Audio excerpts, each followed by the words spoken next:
بشعار دائم الله الوطن الملك. تنطلق أحداث هذا النهائي. تنطلق أحداث في المقابلة. فريق الاتحاد هناك حسني بن ابراهيم يلعب الكرة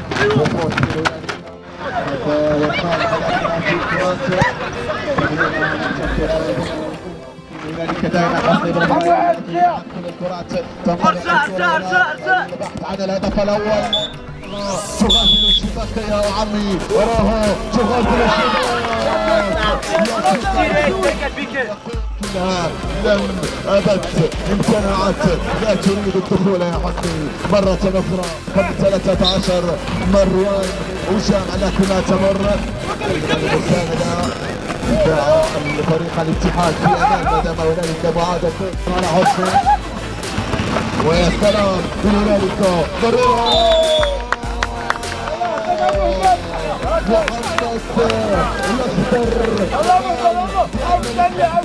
ستكون ذكرى ملونين خميسين.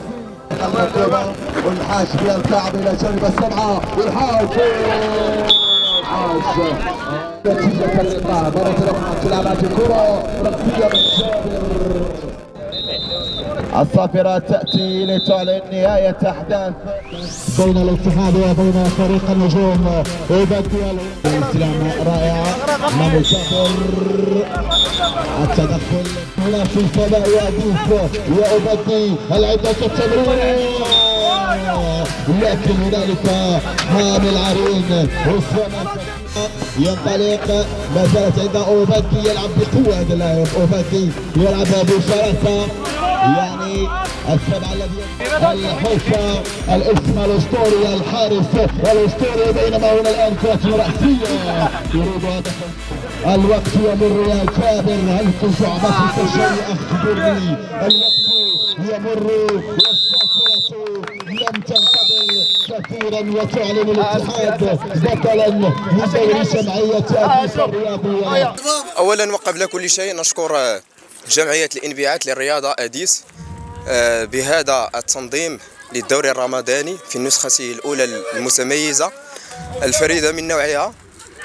كانت مباراة يعني ممتازة، كانت على جزئيات بسيطة، وحاولنا يعني صنع الفارق والفرص، لأن الخصم يعني كان خصما قويا، وفريقنا استطاع التتويج بهذا اللقب المبارك. ونشكر جميع يعني المنظمين والساهرين على هذا التنظيم الرائع، ونشكر جميع الحاضرين في هذا الدوري لجمعية الانبعاث للرياضة أديس، وشكرا لكم جميعا. بسم الله الرحمن الرحيم، الحمد لله وصلى الله وسلم وبارك على سيدنا محمد وعلى آله وأصحابه مفاتيح السلام ومصابيح الظلام. الحمد لله بنعمته تتم الصالحات. اليوم الختامي للدوري الرمضاني أديس 1447 هجرية اللي نظمته جمعية أديس للرياضة خلال هذا الشهر المبارك من 2 رمضان وإلى 3 شوال. الحمد لله خلال هذه الفترة هذه عرفت إجراء ما معدله 24 مباراة، في الأخير مباراتين لنصف النهائي. واليوم الحمد لله الاحتفال ديال ساكنة أديس وجامعة أديس وقيادة أديس بصفة عامة أو طاطا بصفة عامة، ماشي غير قيادة أديس، اللي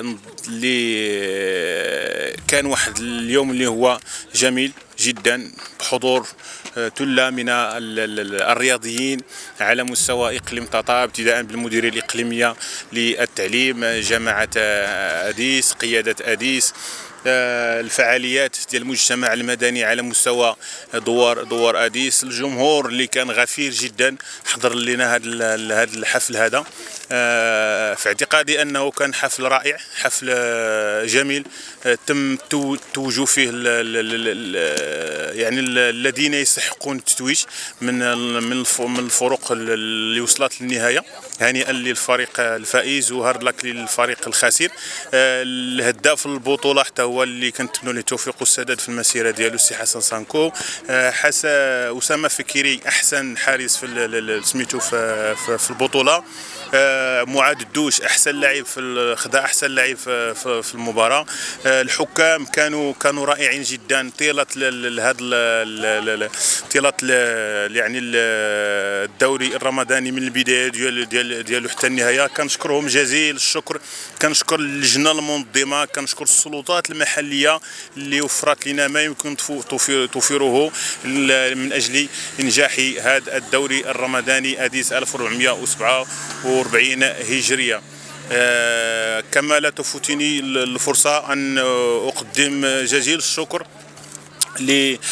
للرياضي الاول على مستوى المملكه المغربيه الشريفه اللي هو صاحب الجلاله الملك محمد السادس اعزه الله ونصره. نشكر جميع الاشخاص اللي عندهم يعني الغيره على الشباب من اجل تطويرهم في المجال الرياضي. كنتمنى التوفيق والسداد للجميع، وكنتمنوا انه فعلا الاراضي الملاعب القرب عفوا انها تكون في الجماعه ديال اديس لانها تستحق. شكرا لكم.